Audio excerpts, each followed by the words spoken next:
하버드 대학교 행동경제학 연구팀은 2013년에 한 가지 이상한 실험을 진행했습니다.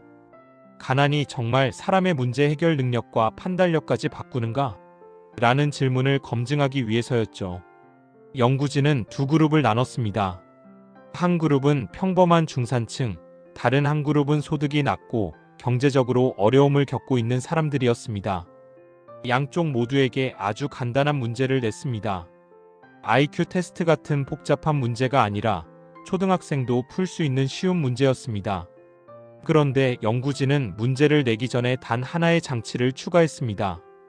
문제를 풀기 직전 저소득층 참가자들에게 예상치 못한 자동차 수리비가 나왔다면 어떻게 할 것 같습니까? 라는 질문을 던진 것입니다. 즉, 가짜 재정 스트레스를 잠깐 주었습니다. 그 결과는 충격적이었습니다. 중산층은 거의 변함없이 문제를 잘 풀었지만 가난한 상황을 떠올리게 한 저소득층 사람들의 문제 해결 능력은 순간적으로 IQ 13점이 떨어지는 수준으로 낮아졌습니다. 뇌 스캔을 해보니 단지 돈 걱정을 떠올리는 순간 전전두 옆 프리프론털 코텍스에서 일어나는 집중 판단 계획 기능이 실제로 떨어지는 현상이 관찰되었습니다. 하버드 연구진은 이걸 인지적 빈곤 카그니티브 스캐시티라 불렀습니다. 가난은 단순히 주머니가 비어있는 상태가 아니라 뇌의 자원을 잠식하며 판단력과 실행력을 갉아먹는 심리적 신경학적 현상이라는 뜻입니다. 그 실험 결과가 발표되자 스탠포드 심리학자와 MIT 행동연구팀에서도 비슷한 결과를 발표했습니다. 가난한 사람들의 공통점은 게으름이 아니라 뇌가 생존 모드로 먼저 들어가면서 장기적 판단 능력이 무너진다는 것이었습니다. 그리고 이 지점에서 오늘 이야기의 핵심이 시작됩니다. 돈이 없는 사람들은 현실 때문에 가난한 것이 아니라 뇌가 먼저 가난에 적응해버린다는 것. 그 뇌의 적응이 지속될수록 사람은 점점 장기 목표를 실행하지 못하고 정리를 못하고 자극에 중독되고 반복을 싫어하게 되고 결국 스스로 가난을 유지하는 선택을 반복하게 됩니다. 이게 바로 하버드와 스탠포드가 공동으로 강조한 핵심입니다. 가난은 뇌 구조를 변화시키고 그 뇌는 다시 가난을 만든다. 이제부터 우리는 이 뇌가 가난에 적응하는 과정을 뇌과학, 진화론, 본능 심리학, 그리고 해외 유명 CEO들의 사례로 완전히 해부해 보려고 합니다. 첫째, 가난한 뇌는 생존 모드에 먼저 적응한다. 뇌에는 크게 두 가지 모드가 있습니다. 생존 모드, 서바이벌 모드, 성장 모드, 그로스 모드. 생존 모드는 스트레스 상황에서 활성화됩니다. 우리가 사자에게 쫓길 때, 갑자기 비톡톡 전화를 받을 때, 은행 잔고를 확인했는데 예상보다 적을 때, 뇌는 즉시 생존 모드로 전환됩니다. 이 모드에서는 전전두엽 기능이 약화되고 편도체가 과활성화되며 단기적인 문제 해결만 중요해집니다. 즉, 지금 당장 안전한 선택을 하도록 사람을 몰아갑니다. 이건 진화적으로 맞습니다. 과거 사냥꾼 마이너스 채집 시대에는 현재의 문제를 해결하는 것이 가장 중요했기 때문이죠. 오늘 저녁 식량을 구하는 게 미래 5년의 계획을 세우는 것보다 훨씬 중요했습니다. 문제는 이 생존 모드가 가난해서 너무 쉽게 작동한다는 것입니다. 돈이 부족한 사람들은 매일 이번 달 카드값 어떻게 내지? 월세는? 아이 학원비는? 이런 단기적인 스트레스에 노출됩니다. 그 순간 뇌는 자동으로 생존 모드로 들어갑니다. 그리고 생존 모드가 반복되면 뇌는 그 상태를 기본값으로 인식합니다. 이걸 신경가소성 NEUROPLASTICITY라고 하죠. 뇌는 반복되는 환경에 적응하고 그 상태를 기본 모드로 삼습니다. 하버드 연구팀은 가난한 사람들은 실제로 당장의 문제만 해결하고 5년 10년 후를 고려하지 못하는 경향이 있다. 고 결론을 내렸습니다. 그건 의지가 약해서가 아니라 뇌가 그렇게 작동하기 때문입니다.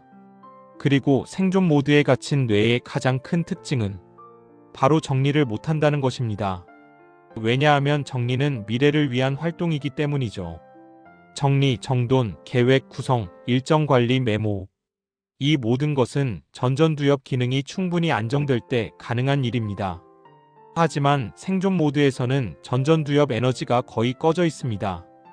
그래서 가난한 집일수록 물건이 더 많고 집이 엉망이고 정리가 안 되어 있고 뭘 버릴지 결정을 못하는 겁니다. 게으름이 아니라 뇌가 생존 모드에 고착되어 있어 정리 기능이 작동하지 않는 것입니다. 둘째, 가난한 뇌는 즉시 보상에 중독된다. 스탠포드 심리학 연구진은 생존 모드가 지속되면 도파민 시스템이 붕괴된다는 사실을 밝혀냈습니다. 도파민은 흔히 행복 호르몬으로 알려져 있지만 사실은 기대의 호르몬, 동기의 호르몬입니다. 도파민이 건강하면 사람은 미래의 보상을 위해 지금의 불편을 감수할 수 있습니다. 공부, 운동, 저축, 반복 훈련 같은 것들이 모두 도파민과 연관됩니다. 하지만 생존 모드가 지속되면 도파민 시스템이 망가집니다. 그러면 사람은 미래 보상을 위해 참을 힘이 사라지고 지금 당장 즐거운 것만 찾게 됩니다. 이건 하버드 스탠포드 공동 연구에서 강조된 개념입니다.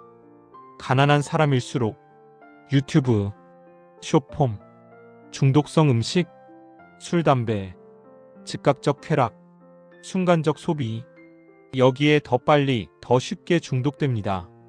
뇌는 고통을 피하려고 즉시 보상을 갈망하며 장기적인 목표를 위한 인내력은 자연스럽게 사라집니다. 이 과정에서 가난은 굳어집니다. 가난한 사람들은 돈을 모으고 싶지만 뇌가 그걸 허락하지 않는 상태가 되는 것입니다. 셋째, 가난한 뇌는 환경을 분간하지 못한다. 환경심리학에서는 가난한 사람들은 환경에 의해 더 쉽게 지배당한다고 말합니다. 왜냐하면 생존 모드의 핵심은 환경 속에서 즉시 위험을 감지하는 것이기 때문입니다. 반대로 부자의 뇌는 환경을 통제할 수 있습니다. 정해진 루틴, 정돈된 공간, 예측 가능한 일정. 이런 환경들은 전전두엽에 안정감을 줍니다. 워렌 버핏은 60년 동안 루틴이 거의 바뀌지 않았습니다. 그의 집은 단순했고 그의 책상은 정리되어 있었고 그의 하루 계획은 거의 동일하게 반복됐습니다. 제프 베조스도 가장 중요한 것은 의사결정의 에너지를 아끼는 것이라고 했습니다. 의사결정은 전전두엽이 에너지를 소모하는데 생존 모드가 되면 그 에너지가 거의 남아있지 않습니다. 그래서 가난한 사람일수록 집도 지저분하고 책상도 엉망이고 핸드폰도 복잡하고 일정도 중구난방이고 뭔가를 정리하려고 시도하면 바로 피곤해집니다. 환경이 뇌를 압도해버리는 상태입니다. 반면 부자는 환경을 통해 뇌를 편안하게 만들고 그 뇌로 다시 미래를 계획하고 그 계획을 반복합니다. 환경 뇌행동 결과 이 고리가 완전히 다릅니다. 넷째, 가난한 뇌는 반복을 싫어한다. 성공한 CEO들의 공통점은 뭘까요? 정말 단순합니다. 똑같은 행동을 매일 반복합니다. 스티브 잡스 같은 옷, 워렌 버핏 같은 아침 루틴, 리드 헤이스팅스 넷플릭스 CEO 매일 같은 시간에 같은 일정, 머스크 5분 단위 반복 패턴, 베조스 하이 퀄리티 결정은 아침에만이라는 반복 구조. 성공한 사람들의 일상은 반복과 루틴으로 이루어져 있습니다. 그런데 가난한 사람들의 뇌는 반복을 싫어합니다. 왜냐하면 반복은 장기적 보상을 위한 기초 과정인데 생존 모드의 뇌는 당장의 자극을 더 원하기 때문입니다. 반복은 지루합니다. 지루함은 도파민이 낮다는 신호입니다. 뇌가 끊임없이 자극을 찾게 됩니다.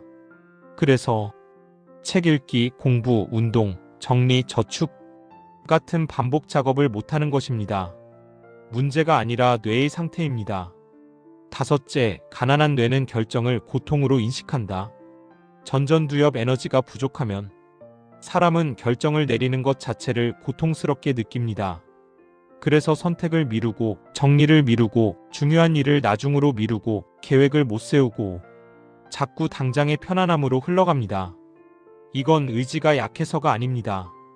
뇌과학에서는 이걸 결정 피로 디시전 퍼티그라고 합니다. 특히 가난한 상태가 지속되면 이 피로도가 훨씬 빨리 찾아옵니다. 왜? 생존 모드가 계속되기 때문입니다. 뇌는 매 순간 어떻게 살아남지? 라는 문제로 에너지를 이미 소모하고 있습니다. 그래서 작은 결정도 큰 고통이 됩니다. 부자는 이걸 알고 환경을 단순화합니다. 옷, 일정, 식사, 업무 루틴을 단조롭게 만들며 전전두엽이 에너지를 아껴둡니다. 여섯째, 가난한 뇌는 미래를 상상하는 능력이 떨어진다. 하버드의 심리학자 데니얼 길버트는 가난한 사람들은 미래를 현실적으로 상상하지 못한다고 말했습니다. 이는 마법 같은 말이 아니라 전전두엽 기능의 저하 때문입니다. 전전두엽은 미래를 시뮬레이션하는 뇌 영역입니다. 가난하면 뇌가 생존 모드로 고착됩니다. 생존 모드에서는 미래를 고려할 여유가 없습니다. 그래서 미래 계획을 못 세우고 목표를 세워도 유지하지 못하고 비전이 흔들리고 계획이 자꾸 무너지고 장기 전략을 실행할 수 없습니다. 반대로 부자들은 미래를 더 상세하게 상상합니다. 그리고 그 미래를 위해 반복합니다. 이 차이가 결국 인생을 완전히 다르게 만듭니다. 일곱째, 가난한 뇌는 정체성을 스스로 낮춘다. 스탠포드의 심리학자 캐롤 드웩은 정체성은 성과를 예측하는 가장 강력한 변수라고 말했습니다. 가난은 정체성에도 영향을 줍니다. 나는 원래 이 정도야. 나는 부자가 될 사람이 아니야. 나는 이런 집에서, 이런 환경에서 살아왔어. 정체성이 낮아지면 그 기준에 맞는 행동을 하게 됩니다. 부자들은 정체성이 다릅니다. 버핏은 14세부터 나는 투자자다라고 스스로 정체화를 했습니다. 머스크는 어릴 때부터 문제를 해결하는 사람이라고 자신을 인식했습니다. 베조스는 나는 미래를 만든다라고 정체화를 했습니다. 정체성이 뇌회로를 바꾸고 그 뇌회로가 행동을 바꿉니다. 가난한 뇌는 정체성을 낮추고 부자 뇌는 정체성을 높이는 것입니다. 여덟째, 가난한 뇌는 정리보다 보관을 선택한다. 이건 아주 핵심적인 부분입니다. 가난한 집이 항상 지저분한 이유는 정리 능력이 없는 게 아니라 뇌가 정리를 위협으로 느끼기 때문입니다. 정리는 선택과 미래 계획을 요구합니다. 생존 모드의 뇌는 그것을 감당할 에너지가 없습니다. 반면 버리기 어려운 이유는 뇌가 물건을 생존 자원으로 해석하기 때문입니다. 진화적으로 우리는 자원을 확보할수록 생존 가능성이 높았습니다. 그래서 가난하면 할수록 뇌는 더 많은 물건을 보관하려 합니다. 이건 가난한 사람들의 탓이 아닙니다. 뇌의 진화적 본능이 작동하는 것입니다. 아홉째, 가난한 뇌는 문제를 미루는 것이 자연스러워진다. 하버드의 심리학자 다니엘 레비티는 가난한 사람은 문제를 미루는 경향이 강하다고 말했습니다. 그 이유는 간단합니다. 전전두엽 기능이 떨어지면 우리는 중요한 문제를 미래의 나에게 떠넘기게 됩니다. 내일 할게. 조금만 있다가. 지금은 머리가 복잡해. 이게 반복되면 실행력은 바닥으로 내려갑니다. 가난은 실행력을 갉아먹습니다. 반대로 부자들은 실행력이 강합니다. 그 이유는 루틴이 있고 전전두엽이 안정적으로 작동하며 생존 모드가 아니라 성장 모드에 있기 때문입니다. 열째, 가난한 뇌는 문제를 키우는 선택을 반복한다. 가난한 사람들의 선택은 실제로 비합리적일 때가 많습니다. 하지만 그건 의지가 약해서가 아니라 뇌가 생존 모드로 고착되어 합리적 판단을 할 수 없기 때문입니다. 예를 들어, 오늘 쇼핑으로 스트레스를 푼다. 작은 소비가 반복된다. 정리보다 구매가 쉽다. 자극적 콘텐츠에 빠진다. 반복이 싫어서 시작을 못한다. 장기 투자를 못한다.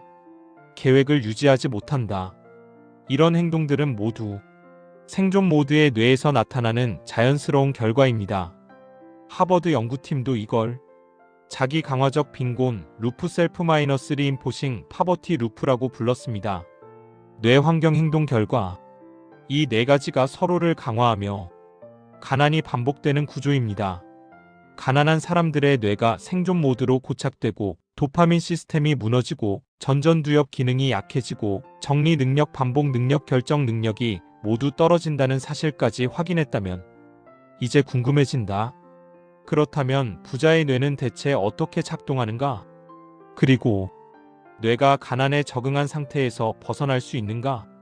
하버드와 스탠포드 연구팀은 가난과 부자가 경제적 차이만 다른 게 아니라 뇌의 작동 방식 자체가 다르다고 강조했다.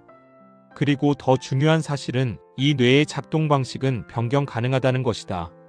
뇌는 고정된 시스템이 아니라 환경과 반복에 의해 계속 재구축되는 가소성의 기관이기 때문이다. 그 말은 지금 어떤 상태에 있든 뇌를 부자의 뇌 방식으로 전환하는 것이 가능하다는 뜻이다. 이제 본격적으로 부자의 뇌가 어떻게 작동하는지 들어가 보자. 첫째, 부자의 뇌는 생존 모드가 아니라 성장 모드를 기본값으로 갖는다. 하버드에서 진행된 또 다른 연구가 있다. 부유층과 중산층을 나눠 일상 기록을 추적하는 방식이었다. 연구 결과는 매우 선명했다.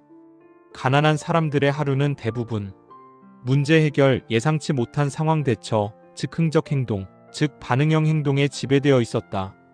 반면 부유층은 예측 가능한 루틴, 정해진 환경, 반복 가능한 일정, 즉 주도형 행동을 더 많이 하고 있었다. 간단히 말하면 가난한 사람의 뇌매일 위기 대응, 부자의 뇌매일 계획 실행. 이 차이가 쌓이면서 뇌 구조 자체도 완전히 다르게 발달하게 된다. 가난은 뇌를 급하게 만들고 부는 뇌를 느긋하게 만든다. 느긋한 뇌일수록 전전두엽 기능이 활성화되고 그 전전두엽이 다시 장기적 사고를 가능하게 한다. 이 구조는 끝없이 강화된다. 둘째, 부자의 뇌는 반복을 에너지 절약 방식으로 바라본다. 스탠포드 행동신경 연구팀의 결론은 명확했다. 반복은 에너지를 가장 적게 쓰는 행동 구조라는 것이다. 반복은 지루함을 느끼지만 반복 자체는 뇌에게 안정감을 주고 전전두엽 에너지 지출을 최소화한다. 그래서 부자들은 반복 루틴을 에너지 절약 장치처럼 사용한다. 대표적인 인물들이 있다. 워렌 버핏. 매일 같은 아침 메뉴, 오랜 기간 바뀌지 않는 책상 배치, 수십 년간 동일한 투자 루틴, 하루 80%는 독서라는 변함없는 습관. 그는 루틴을 지루함이 아니라 전략적 단순화라고 부른다. 뇌가 같은 결정을 반복하는 동안 더 중요한 판단력을 위해 에너지를 모은다는 것이다. 제프 베조스. 매일 아침 같은 시각에 일어나고 아침 회의는 최소화하며 중요한 의사결정은 오전에 몰아서 한다. 그가 말하길 반복은 전전두엽을 안정시키는 가장 좋은 방법이라고 했다. 일론 머스크. 반복을 극단적인 수준까지 밀어붙이는 대표적인 인물이다. 5분 단위로 분절된 일정 시스템, 똑같은 주간 루틴, 일정한 스케줄 내에서 문제 해결을 반복하며 반복 속에서 창의성을 이끌어낸다. 이들은 모두 반복 지루함이 아니라 성공의 기본 구조라는 사실을 알고 있다. 즉, 가난한 뇌는 반복을 싫어하지만 부자의 뇌는 반복을 에너지 절감 방식으로 해석한다. 이게 엄청난 차이를 만든다. 셋째, 부자의 뇌는 정리를 통해 전전두엽을 강화한다. 하버드의 신경심리학 교수 다니엘 레비티는 정리와 뇌 기능의 상관관계를 연구했다. 그는 정리된 환경이 전전두엽을 안정시키고 스트레스 호르몬인 코르티솔을 떨어뜨리며 장기 계획 기능을 강화한다고 밝혔다. 그래서 사실 정리는 단순히 미관 문제가 아니라 뇌 기능을 최적화하는 구조적 행위다. 부자들은 이 사실을 본능적으로 알고 있다. 정리가 잘 되어 있으면 실행력이 올라가고 뇌에 여유가 생기고 장기 계획이 서고 미루기가 줄어들고 반복이 쉬워지고 일상 루틴이 유지된다. 그리고 이 루틴 유지가 돈을 만들고 기회를 잡고 의사결정의 질을 높인다. 정리는 결과가 아니라 부자의 뇌를 만드는 기초 작업이다. 넷째, 부자의 뇌는 환경을 통제하려고 한다. 가난한 뇌는 환경에 반응하지만 부자의 뇌는 환경을 먼저 설계한다. 환경 설계의 대표적인 예가 있다. 스티브 잡스의 흰 벽 흰 책상인 공간. 그는 제한된 색에서 뇌가 더 쉽게 집중할 수 있다고 믿었다. 마크 저커버그의 같은 옷. 뇌의 결정 피로를 줄이기 위한 대표적 행동. 베조스의 잡음 제거 루틴. 집중 시간을 방해할 수 있는 모든 요소를 일정, 장소, 도구, 사람에서 제거한다. 이 모든 행동의 핵심은 하나다. 뇌가 중요한 일에만 에너지를 쓰게 하겠다는 것이다. 즉, 부자는 환경을 만드는 사람이지만 가난한 사람은 환경에 휘둘리는 사람이다. 그리고 이 차이가 쌓여 뇌회로 자체가 달라진다. 다섯째, 마지막 결론. 부자의 뇌는 돈이 아니라 루틴이 만든다. 워렌 버핏이 매일 똑같은 행동을 반복하는 이유는 귀찮아서도 아니고 게으름 때문도 아니다. 그는 알고 있었다. 반복이 뇌를 만들고 그 뇌가 미래를 만든다는 사실을. 머스크가 시간을 블록화하고 베조스가 의사결정을 오전에만 하고 저커버그가 같은 옷을 입는 것도 모두 같은 이유다. 루틴은 삶의 단순화가 아니라 뇌를 성장 모드로 고정시키는 구조적 장치다. 하버드가 말한다. 가난은 돈의 문제가 아니라 뇌의 문제다. 스탠포드가 말한다. 반복과 환경이 뇌를 다시 만든다. MIT가 말한다. 정리는 뇌의 처리 속도를 최적화한다. 그리고 세계의 부자들이 말한다. 우리는 특별하지 않다. 반복으로 만든 뇌를 사용할 뿐이다. 결론은 단순하다. 뇌가 먼저 부자가 되고 그 다음 돈이 따라온다. 부자의 뇌는 지루함을 견디고 정리를 하고 반복하고 환경을 통제하고 미래를 보고 장기 보상을 선택하고 작지만 꾸준히 쌓는 뇌다. 반면 가난한 뇌는 즉시 보상을 선택하고 환경에 휘둘리고 정리를 못하고 미루고 반복을 싫어하고 문제를 키우고 지루함을 피하는 뇌다. 그러므로 가장 먼저 바꿔야 할 것은 은행 잔고가 아니라 뇌회로다. 그리고 그 회로는 환경정리 반복 루틴 도파민 재훈련을 통해 누구나 바꿀 수 있다. 댓글로 여러분들의 생각을 알려주세요. 지금까지 더리치랩이었습니다. 구독과 좋아요는 영상 제작에 큰 힘이 됩니다.